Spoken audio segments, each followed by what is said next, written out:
C'est un plaisir que nous avons encore une fois de vous accueillir à notre table pour discuter toujours des thèmes d'actualité, des thèmes qui pourront permettre à la jeunesse, pourront permettre à la communauté Djegem d'aller de l'avant. Donc après notre numéro récent qui portait sur la nécessité de vulgariser la langue sérère, aujourd'hui nous avons l'honneur de parler également sur un thème particulier, la famille. Aujourd'hui, notre thème porte sur le développement, comment la famille, l'enfant pourrait constituer un facteur de développement s'il est bien traité en famille. Pour parler de ce thème, nous allons partager notre table avec des invités, Dr Ngom et Monsieur Biram, aujourd'hui à notre table que nous accueillons. Juste avant de continuer, nous allons donner la parole à nos deux invités pour se présenter. Monsieur Ngom, vous avez la parole. Merci de m'introduire. Permettez-moi de vous dire soyez les bienvenus chez moi. Je voudrais m'excuser d'abord parce que je n'ai pas respecté le droit d'aînesse. C'est moi qui devais se déplacer pour aller trouver mon co-débatteur, M. Sarr. Donc, je pense que la prochaine fois, je ne vais pas déroger à cette règle. M. Sarr aussi, je vous remercie. C'est la première fois, je pense, qu'on s'est rencontrés. C'est un grand plaisir pour moi d'être là devant vous en tant que petit frère et voilà, parent, parce que nous habitons le même terroir. Djegem TV, je vous remercie pour toutes les actions que vous êtes en train de mener. Je pense que vous aussi, vous méritez des félicitations parce que vous êtes en train d'entreprendre beaucoup de choses qui, d'une part ou d'autre, peuvent participer au développement de notre terroir, le Djegem.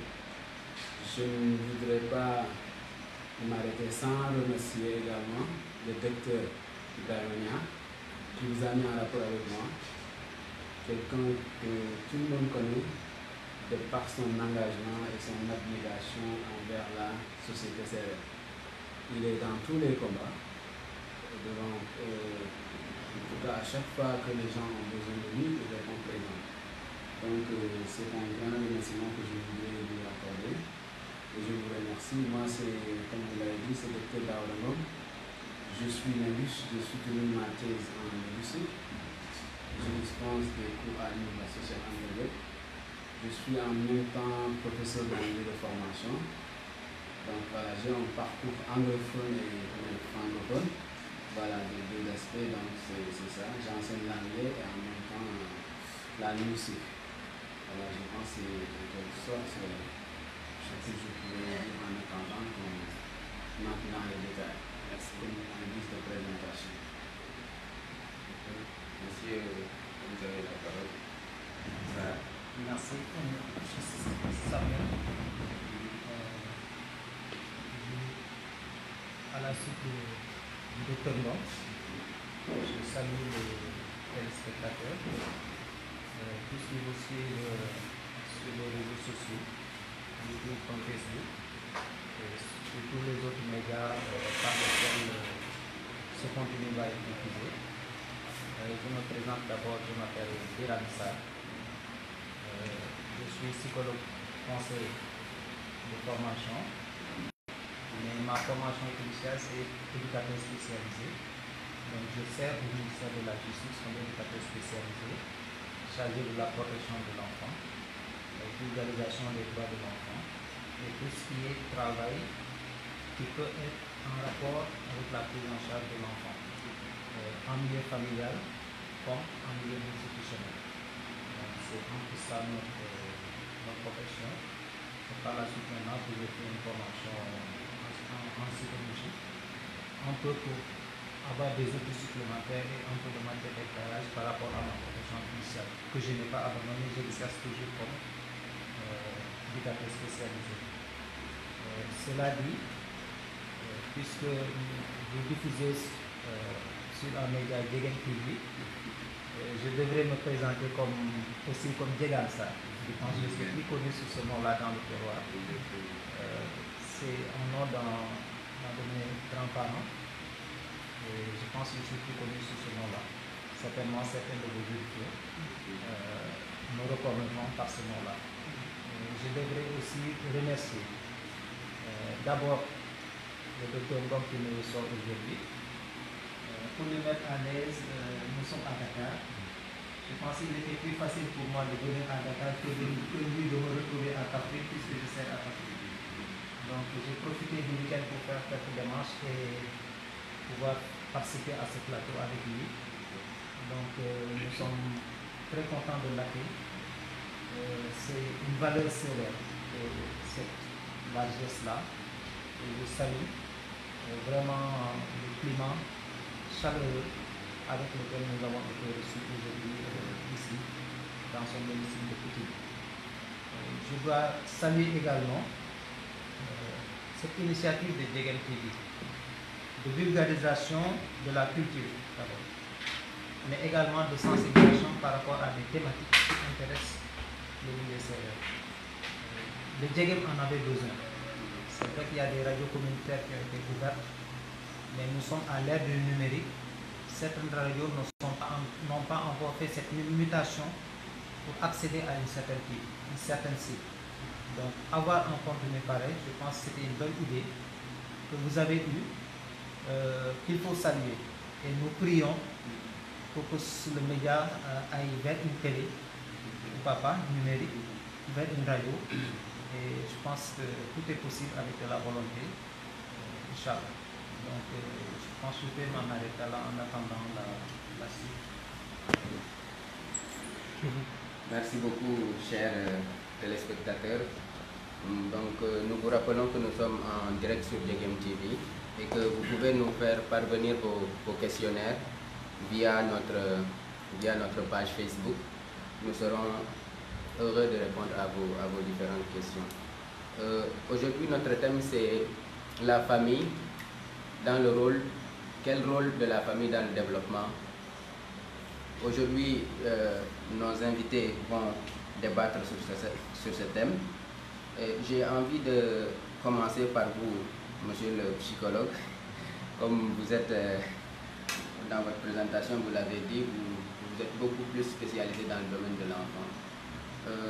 Aujourd'hui, nos démocraties, je vais commencer par nos démocraties, sont très malades.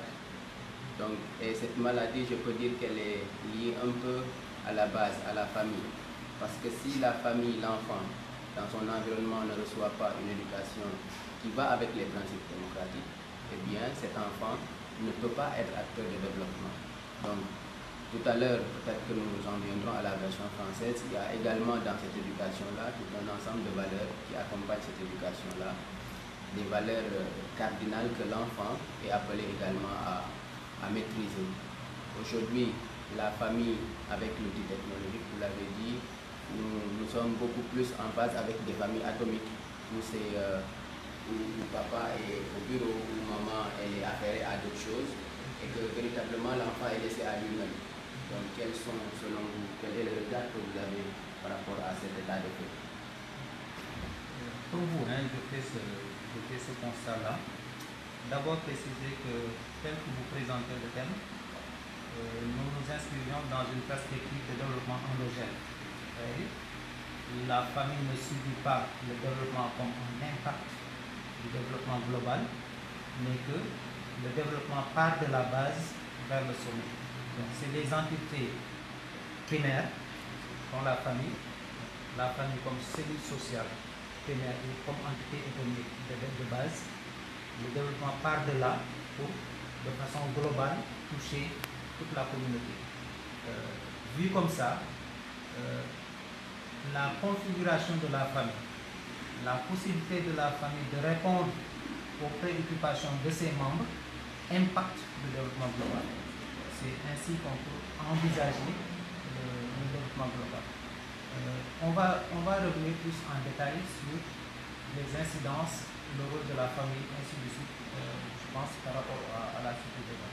Mais déjà dire qu'il est important que les acteurs qui sont dans la famille, les différents membres, soient conscients du rôle qu'ils doivent jouer, de l'importance que les réussites singulières au niveau de la famille peuvent avoir sur le tissu social de façon globale.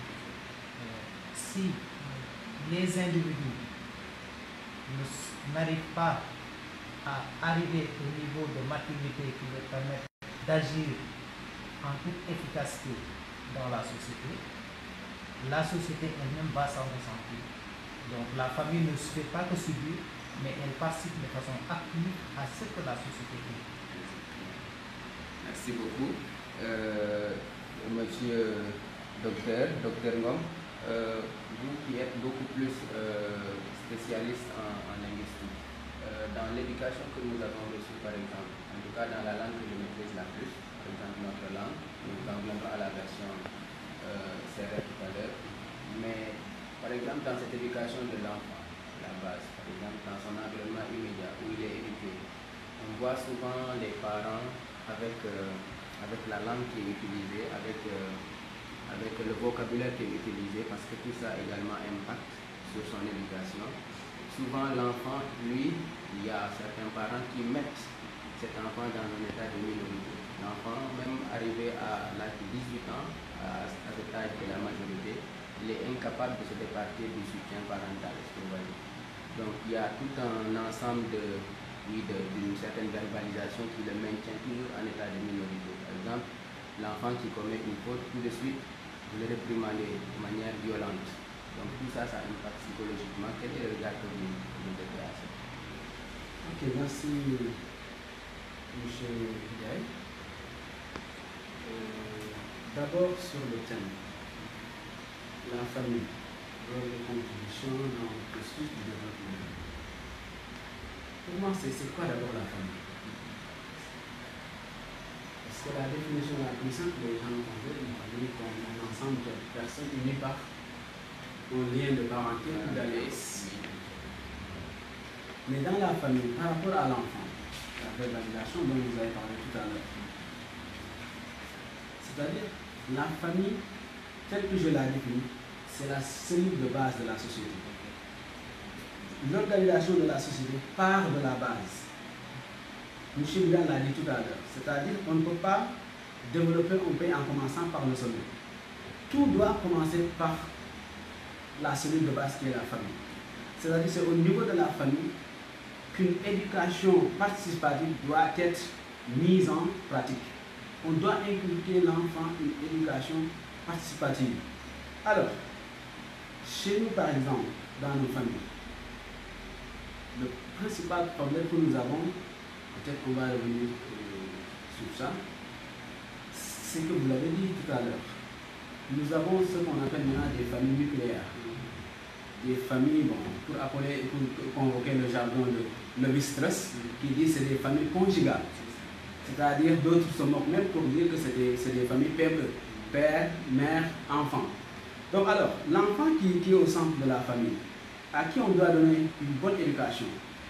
Le papa, avec la conjoncture économique, n'a plus le temps qu'il doit accorder à son fils ou à sa fille pour lui parler, pour lui montrer cette fonction de socialisation que la famille doit jouer. Parce que là aussi c'est important. C'est-à-dire la famille joue une fonction de socialisation. C'est-à-dire c'est dès le premier âge que la famille apprend à l'enfant le langage, les codes sociaux et assimiler les valeurs et normes de la société.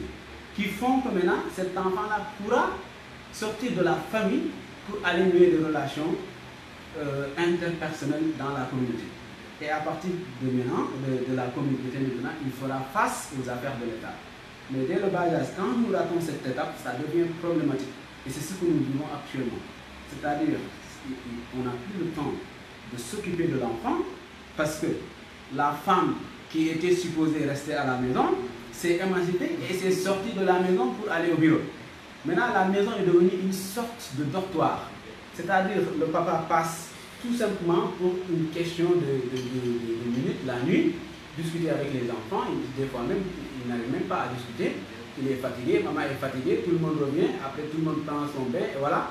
après bon, on prend le dîner ensemble et tout le monde va au lit. Et ce n'était pas comme ça. C'est-à-dire à l'époque, les gens prenaient le temps qu'il faut pour apprendre à l'enfant le code. C'est-à-dire le langage, surtout comment parler avec quelqu'un. Comment rectifier quelqu'un quand il y a une erreur, comme vous l'avez dit tout à l'heure. C'est-à-dire le côté psychologique de l'enfant aussi, on doit le prendre en compte. C'est-à-dire un enfant, c'est une personne qui est un peu faible. Donc il y a une manière de lui parler, il y a une manière de lui faire comprendre les choses, d'une manière beaucoup plus pédagogique. C'est-à-dire c'est pas quand l'enfant commet une erreur, une faute, vous le ramenez comme ça. Donc il se perd.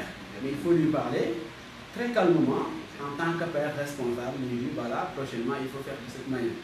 Donc c'est cette personne-là maintenant qui a reçu une éducation très solide, qui va sortir maintenant de la famille pour faire face aux affaires de l'État. Donc la famille assure non seulement la cohésion interne au sein de la famille, mais après maintenant, il y a une cohésion externe, c'est-à-dire le voisinage, et maintenant à partir du voisinage, la personne commence à grandir et faire face aux besoins de la nation. Et voilà. Exactement. Merci beaucoup, docteur. Monsieur Sarr, est-ce que psychologiquement parlant, quelles sont les astuces selon vous que vous aurez préconisées par exemple aux parents qui nous suivent pour un peu musculer la psychologie de l'enfant, lui préparer un peu à l'esprit de groupe, le préparer un peu à une certaine travailler en vue des autres et non pas simplement au niveau de la famille développer un esprit qu'on pourrait qualifier d'être un esprit fermé, replié, esprit d'individualisme. D'abord dire qu'il y a un contexte qui est changeant. Nous évoluons dans une structure familiale dans un cadre communautaire à une structure familiale dans un cadre purement nucléaire, comme l'a dit le docteur Zambika. Nos familles traditionnelles, telles qu'on les vivait dans les villages, avec la famille élargie, avec un système communautaire auquel tout le monde participe, ne peut pas être reproduit en milieu urbain où c'est comme il le dit, papa, maman et les enfants. Dans les deux cas, le vécu est différent. Lorsque nous sommes en milieu familial communautaire, les valeurs traditionnelles sérieuses, basées sur la solidarité familiale, avec comme mécanisme la mutualité, avec également comme mécanisme le sens de l'altruisme, le sens de l'autre, comme mécanisme également la réciprocité dans ces interactions. Ça développe chez l'individu un sens communautaire qui l'ouvre à l'autre. Dans ce cadre-là, ces avantages-là du style de la famille en milieu communautaire sont perdus en milieu urbain ou bien sont amenuisés. On n'a pas les mêmes avantages, en tout cas ne joue pas avec la même intensité. Maintenant, en milieu urbain, il faut dire d'abord que par rapport à ce que disait le docteur dans son intervention précédente, c'est une valeur de chez nous que la République. On dira kersa. C'est le détail en kersa. C'est bien beau. Mais l'autorité parentale qui impose cette retenue-là peut avoir comme contre-coup l'inhibition chez l'individu. La personne n'arrive pas à extérioriser ce qu'elle ressent. La personne n'arrive pas à avoir de la participation. Parce que dès l'instant que tu n'arrives pas à te montrer toi-même, tu ne peux pas t'imposer aux autres. Tu ne peux pas, tu as tendance à rester dans ton cocon. Tu as tendance à rester dans ton cocon. La participation qui est attendue de l'individu, même dans un cadre citoyen, ne peut plus se faire. Donc, en termes de solution, comme vous disiez tout à l'heure, il faut qu'on ouvre les enfants à leur milieu. C'est vrai que nos familles ont tendance à être très protectrices. Et en milieu urbain, le fait qu'on se retrouve dans un quartier où nous sommes presque tous étrangers, ce qui était différent. Je parlais du contexte tout à l'heure. Quand nous sommes en milieu rural, presque tout le monde est parent dans le même village, tu es plus libre, tu es plus rassuré à laisser ton enfant sortir. Il a l'opportunité d'avoir d'autres opportunités sociales, plusieurs opportunités sociales qui lui permettent de s'exprimer, d'être cette personne ouverte-là qu'on attend, qui pourra demain être utile. Mais dans le milieu urbain, c'est ce souci de protéger l'enfant dans un environnement qu'on pense ne pas être le sien qui nous amène à trop les enfermer. C'est bon de les protéger, mais alors il faudrait qu'on trouve des alternatives. C'est peut-être cher parfois, mais amener l'enfant à des activités qui lui permettent à rencontrer d'autres enfants. Je ne sais pas, c'est des colonies de vacances pendant les vacances, c'est des milieux, c'est des centres aérés où l'enfant peut se retrouver avec d'autres enfants en dehors des activités scolaires. Et le milieu scolaire peut aider, parce qu'ils sont à plusieurs, l'enfant a la possibilité de s'affirmer, d'affirmer sa personnalité, de copier sur l'autre, que ce soit l'adulte, que ce soit un autre enfant. Mais cette ouverture-là, elle est fondamentale. Donc je me répète en disant que le souci de protection que nous avons ne doit pas nous amener à oublier que cet enfant-là a aussi besoin d'ouverture. Donc il faut un savant dosage entre les deux. Ne pas trop laisser, parce qu'à trop laisser l'enfant aussi, on perd le contrôle, mais aussi vouloir le protéger au point de le pousser à l'illusion, à lui imposer une situation qui ne l'amène pas à découvrir son milieu, ça ne joue pas aussi, c'est pas aussi favorable à l'enfant. Merci beaucoup. Merci beaucoup, monsieur Sarr. Une question pour le docteur. Docteur, est-ce que vous pensez que, toujours au niveau du vocabulaire qui est utilisé en famille, parce que dans chaque langue, il existe ce qu'on appelle les gros mots. Par exemple, dans la langue sérère, dans la langue française que nous parlons, il y a toujours ce qu'on appelle des gros mots, des mots qu'on interdit à l'enfant de prononcer en famille. Donc vous pensez que du point de vue éducation, l'enfant, quel est le vocabulaire le plus approprié que vous pensez qu'on pourrait l'inculquer de manière à ce que, devenu grand, il puisse investir également l'État démocratique. Okay. Donc, je disais tout à l'heure que l'enfant reçoit dès le bas âge le langage et les codes normaux. Donc, la personne qui doit éduquer l'enfant par rapport au langage, c'est cette personne-là qui doit faire une sélection des mots d'adresse qu'on doit apprendre à l'enfant dès le bas âge. C'est-à-dire des formules d'adresse qui sont courtoises qu'on doit utiliser. Donc, mais si la personne, parce que le problème c'est qu'on parle de l'enfant. Comme dire bonjour par exemple le matin. Voilà, la merci. division du temps, bonjour. On doit apprendre à l'enfant dès le bas âge à pouvoir dire à quelqu'un merci. Quand il lui a fait, comment dire, quelque chose, etc. Et on doit lui apprendre à dire merci. On doit lui apprendre à saluer correctement quelqu'un. Tout à l'heure, je l'ai dit à corriger, etc., etc. Même dans nos traditions, nous ne sommes pas appelés ou bien à corriger l'aîné.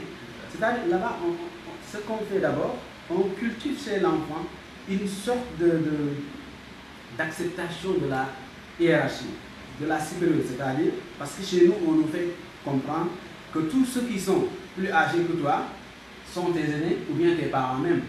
C'est-à-dire que tu dois les respecter. Alors, chez nous, par exemple, ce n'était pas fréquent d'entendre ou de voir un enfant devant quelqu'un plus âgé que lui de tenir des propos discourtois. C'est maintenant que les choses ont changé. Mais insulter devant, en la présence d'une personne beaucoup plus âgée que vous, c'était gênant. On s'excusait automatiquement, même si l'insulte, on n'adresse pas l'insulte directement à cette personne, on s'excuse de par sa présence. Parce que c'était une valeur qu'on nous inculquait. Alors, cette valeur-là, maintenant, c'est aux parents de comprendre cela. Mais si un parent, par exemple, c'est lui-même, en tant que parent, ne respecte pas, parce que l'enfant, c'est un être qui prend son papa et sa maman comme modèle. C'est-à-dire, tout ce que vous faites avec l'enfant, ça doit entrer dans un cadre positif. Ça doit rester dans le positif. Quand vous faites dans le négatif, l'enfant pensera que c'est le négatif qui est le positif, c'est-à-dire le bien, il va comprendre à la place du bien le mal. Et ça, c'est important. C'est aux parents de jouer ce rôle-là. Mais quand le parent ne maîtrise pas tout ça, l'enfant devient vulgaire parce qu'en famille, le parent parle vulgairement, la maman parle vulgairement, et chez nous, ce n'est pas le cas. Dans ma thèse, j'ai un ouvrage que j'ai publié avec mon ami, un sociolinguiste, aux éditions européennes, universitaires européennes, où on a parlé des insultes. C'est-à-dire, même le CRR en tant que personne n'aimait pas les gros mots. C'est pour cela qu'on trouvait des formules de contournement pour nommer certaines choses. Il y a même des choses qui sont même interdites à prononcer verbalement ou à dire nommément, même en plein jour. Les gens vous disent, vous ne devez pas dire ça. On a tous des formules de contournement, c'est-à-dire, voilà, comment dire une personne, une femme est enceinte, etc. Tout ça, c'est un code. C'est un code très magnifique, bien dosé, bien pédagogique, qu'on inclut à l'enfant. Il y a même des enfants, quand des personnes plus âgées parlent, ils ne savent pas. Par exemple, parce qu'ils utilisent un langage un peu codé. Telle personne est comme en CRL, on dit Kamet, etc. Elle est lourde. L'enfant peut croire qu'il s'agit juste de la lourdeur comme ça. Mais au-delà de ça, il y a un message qui est caché d'elle. Donc c'est également aux parents de jouer ce rôle-là. Un rôle de bon éducateur, un rôle de parent responsable qui tiennent un langage poli devant leurs enfants, parce que les enfants vont copier sur tout ce que les parents diront. Exactement. Et quand ils sortiront de la maison, ils vont appliquer directement dans la rue. Exact. Merci beaucoup, docteur. Peut-être que vous avez une question de par nos téléspectateurs, une question à vous deux. Je vais vous la poser tout à l'heure, mais pour revenir à monsieur Sarr, je disais tout à l'heure que la famille, c'est l'environnement immédiat de l'enfant. Mais outre cette famille, il y a ce qu'on appelle des externalités, c'est-à-dire des cultures d'emprunt que l'enfant pourrait être tenté d'adopter. D'ailleurs, c'est ça l'objet de la question qu'on vous pose. Est-ce que vous pensez que la culture qui est actuellement en vogue dans les réseaux sociaux, on entend souvent des chanteurs qui sont souvent des idoles pour nos enfants, est-ce que vous pensez, et c'est ça la question, que les parents doivent laisser les enfants adopter les LGBT qu'on a tendance à entendre dans nos quotidiens? Okay. Avant d'en venir d'abord à la question spécifique, il pose une question globale avant de spécialiser. LGBT, c'est encore un grand à part, mais par rapport à cette culture ouverte, nous sommes dans un environnement ouvert. Nous ne pouvons pas vivre en milieu fermé. D'abord, c'est un constat. Ce n'est pas que je le souhaite, ou que M. Ngom le souhaite, ou que M. Ndiaye le souhaite. Nous sommes dans une société ouverte. Une société qui s'urbanise. Je parlais de milieu communautaire tout à l'heure, mais c'était plutôt rural. En milieu, ce qui se passe aujourd'hui, nous tendons, ça c'est pas le psychologue qui parle, mais nous tendons vers une forme de standardisation sociale faite par la ville. En milieu urbain, on se retrouve entre CRR, je nomme des ethnies comme ça, Ndiago, Diola, Toucouleur, qui chacune a ses valeurs propres. Mais ce qui se passe, c'est que les individus ou les groupes humains qui se retrouvent en milieu urbain sont souvent déconnectés par rapport à leurs origines. Le brassage, ce qui se passe, c'est que les individus que nous avons ne maîtrisent pas forcément l'une ou l'autre de ces cultures, mais ont un peu de tout. Exactement. Vous savez. Alors, c'est ça qui fabrique une forme de standardisation et pas forcément un nivellement vers le haut, mais assez souvent une régression. Une régression.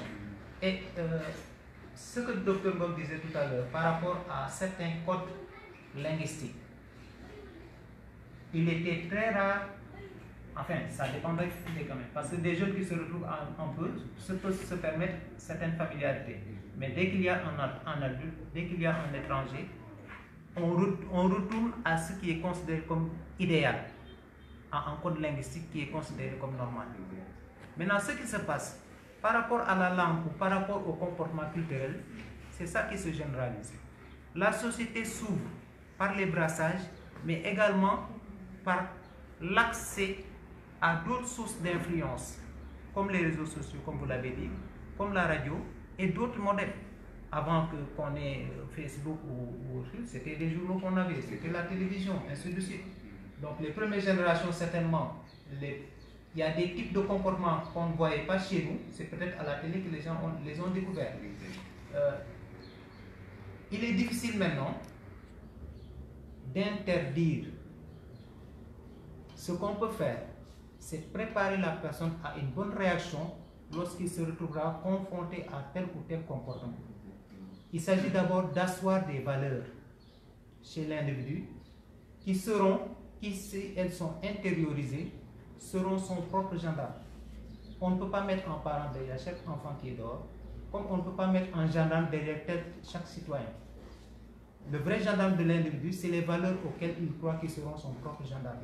Si l'éducation en milieu familial, vous arrivez dès le bas âge à inculquer à votre enfant un certain nombre de valeurs, il va toujours agir en référence à ces valeurs-là. Maintenant, les influences, les formes d'influence augmentent. On a parlé tout à l'heure de LGBT. Je pense que ce n'est pas africain, peut-être qu'il faut les nommer. Lesbiennes, gays, bisexuels et transgenres. C'est en rapport à des manifestations de désir ou qui visent une satisfaction de désir, des formes de satisfaction de désir qui n'étaient pas connues chez nous, qui nous sont arrivées avec le contact de nos cultures avec d'autres. Il sera difficile de vivre en autarcie, ce n'est pas possible. Nous sommes en contact avec d'autres, on va se retrouver avec de bonnes choses, comme on va avoir en face de nous ce qu'on va considérer comme de mauvaises choses. C'est à nous de préparer nos enfants à faire le bon choix, à faire le tri. Quel que soit maintenant ce qui va se dire, c'est que en bon sévère, il faut savoir faire face avec ses propres valeurs. Ce n'est pas parce que telle personne se comporte comme cela que moi-même je dois faire la même chose. Hein? Il faut savoir faire ses choix.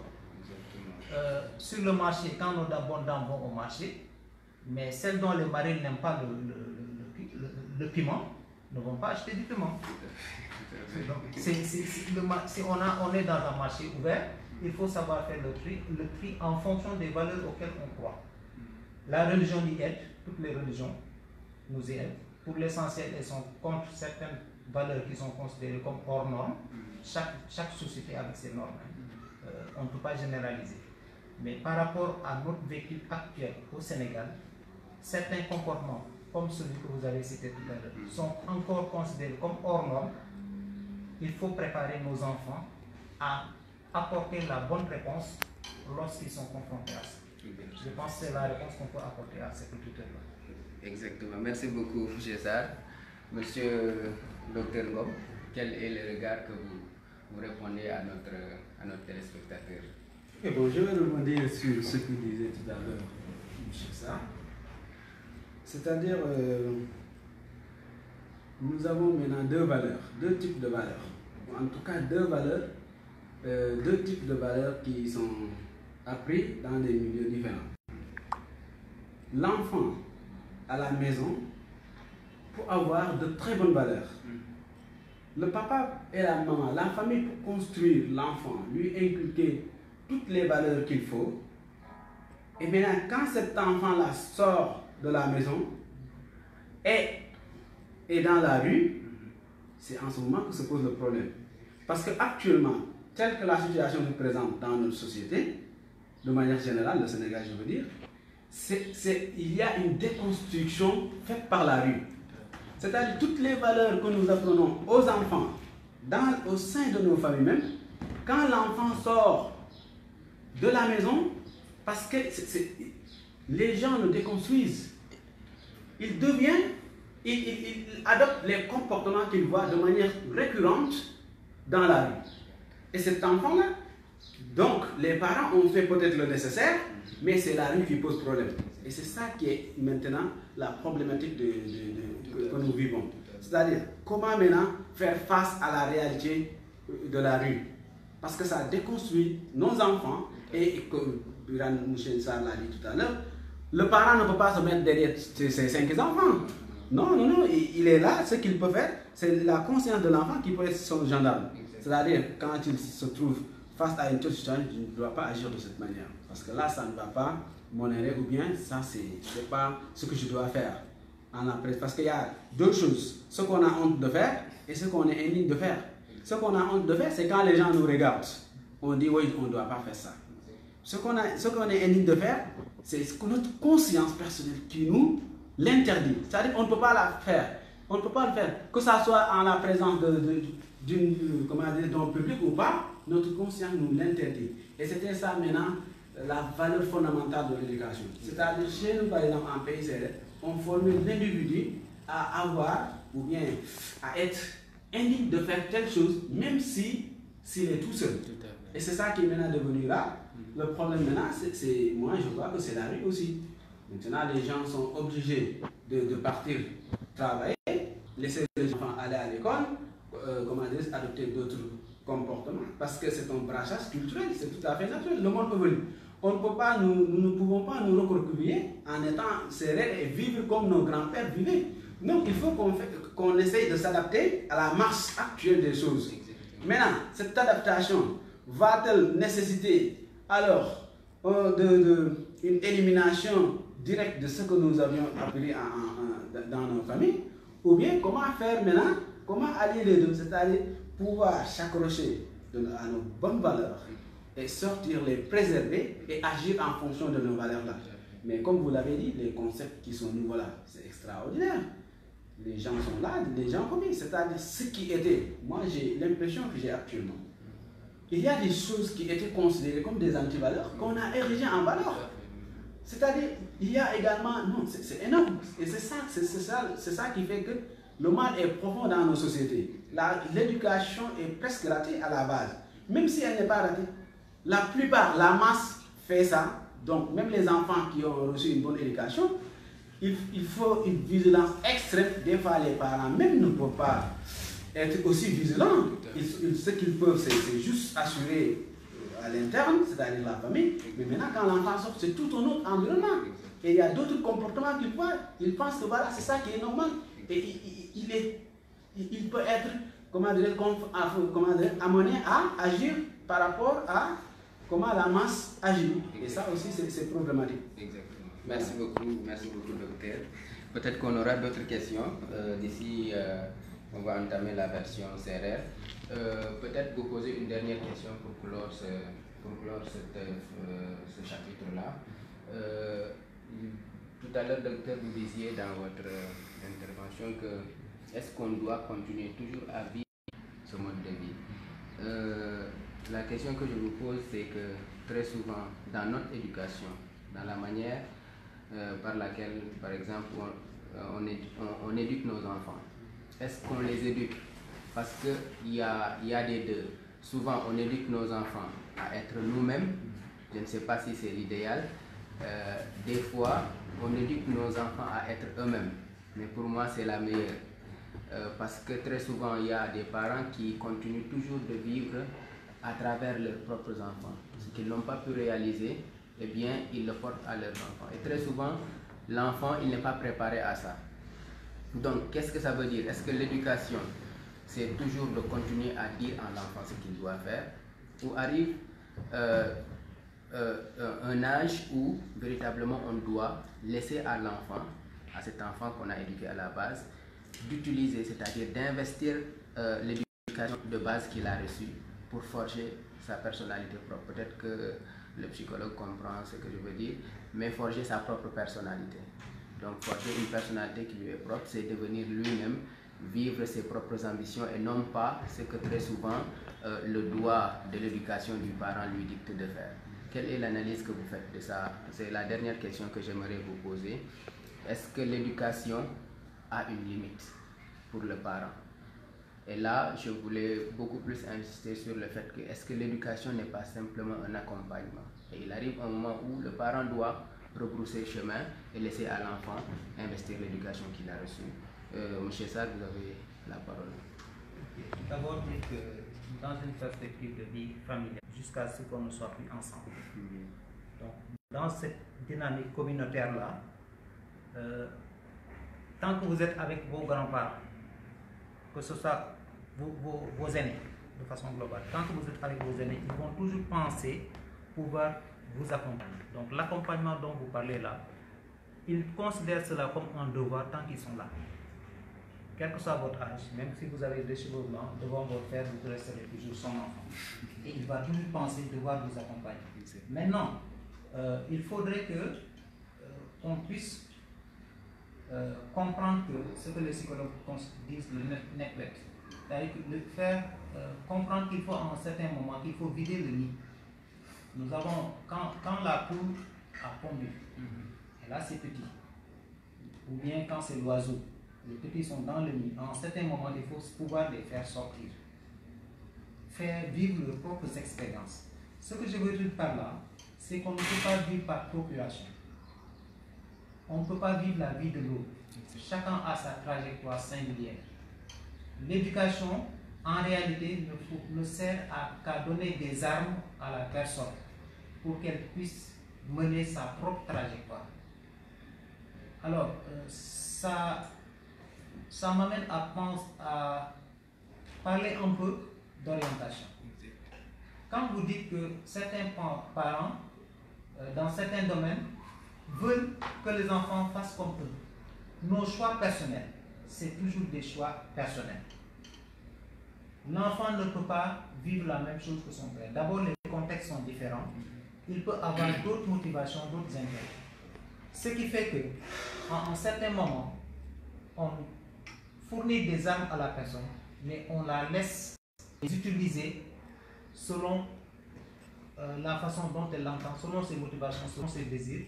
Toujours que tout ceci est encadré par des choix globaux qui sont ceux de la communauté. Il y a un certain idéal social qui est au cœur de l'éducation, que ce soit en milieu familial, que ce soit même à l'école. Il y a un projet global, un projet social qui est poursuivi. Même si la personne est libre, elle ne s'écarte pas de ça. Donc on n'enferme pas la personne dans un cocon, mais on lui donne les armes pour vivre sa propre expérience. Je pense que c'est un peu ça. Permettre à la personne de vivre sa propre expérience, mais ne pas trop l'obliger à faire comme l'aîné, parce que l'aîné a vécu dans un autre contexte. Ce que nos grands-parents ont vécu, ce n'est pas forcément ce que nous vivons, et ce ne sera pas ce que nos enfants vont vivre. Moi, j'ai fait ma jeunesse dans un milieu rural, mes enfants n'ont pas été au champ, j'ai été berger, mes enfants ne connaissent pas. Donc la réalité, l'éducation qu'on reçoit, la liberté que j'avais, ou les expériences que j'ai vécues, étant seul en bourse avec un troupeau, ça m'a forgé un certain caractère. L'expérience qu'on a en laissant la personne se débrouiller elle-même toute une journée avec un troupeau, c'est une formation, c'est une forme de socialisation. Mais l'enfant qui n'a pas vécu cela va avoir une autre forme de socialisation. Chaque contexte sont vécus. C'est un peu comme aujourd'hui. Avant l'école, nos grands-parents faisaient la formation par l'initiation.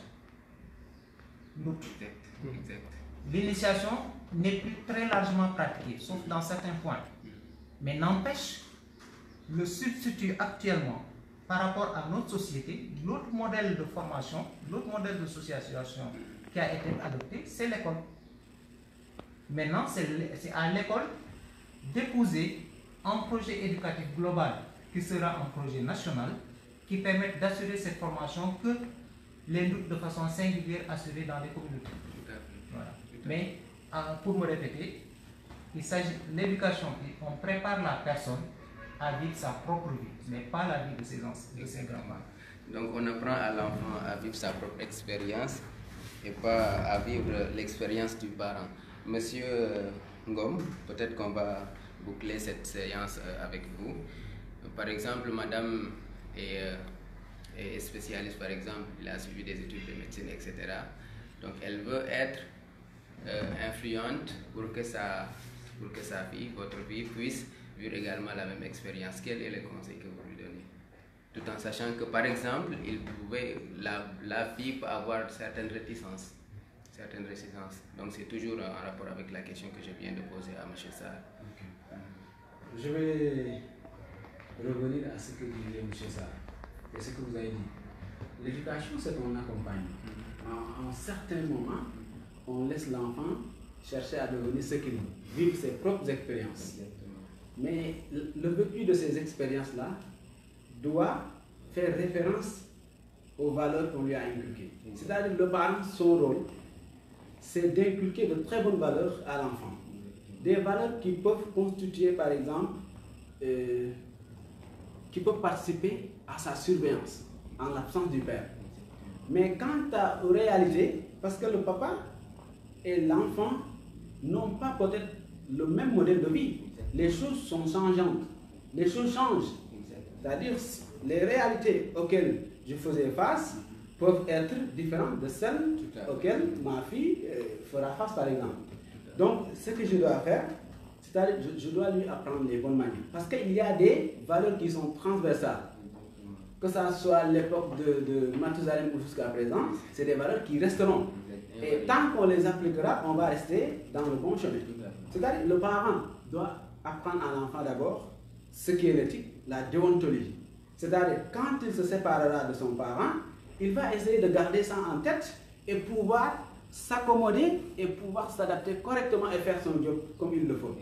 C'est ça qui est intéressant. Mais quant à vouloir imposer l'enfant à vivre comme on vit, là on rate le coche. Et là, vous déstabilisez l'enfant parce que vous privez à l'enfant ce qu'il a, c'est-à-dire son environnement. Vous voulez lui imposer votre environnement alors que votre environnement ne colle pas avec l'environnement actuel où vit l'enfant. Donc ça c'est un problème, il faut savoir doser, à savoir par exemple faire la distinction entre les contextes d'évolution des deux personnes, moi père et papa et l'enfant qui est là. Donc les réalités peuvent être différentes. Merci beaucoup, docteur. On a empiété un peu sur nos 30 minutes. Je vous donne la parole pour le dernier mot pour la version française. Le psychologue, M. Sarr. Bon, je pense que l'essentiel a été dit. Je résume un peu ce que disait le docteur Ngom. Nous parlions d'éducation. Les fonctions de la famille, c'est l'éducation de la personne, former la personne et aider la personne dans sa promotion sociale. Je pense que c'est un peu globalement autour de ça que ça tourne. Et je disais que on ne peut pas le faire tant qu'il y a un socle de valeurs de base, comme une fondation, mais le reste, c'est à l'enfant, dans son contexte historique dans lequel il aura vécu, qu'il va vivre ses propres expériences. Et être conscient que la protection qu'on doit à l'enfant ne nous oblige pas à le priver de à vivre ses propres expériences.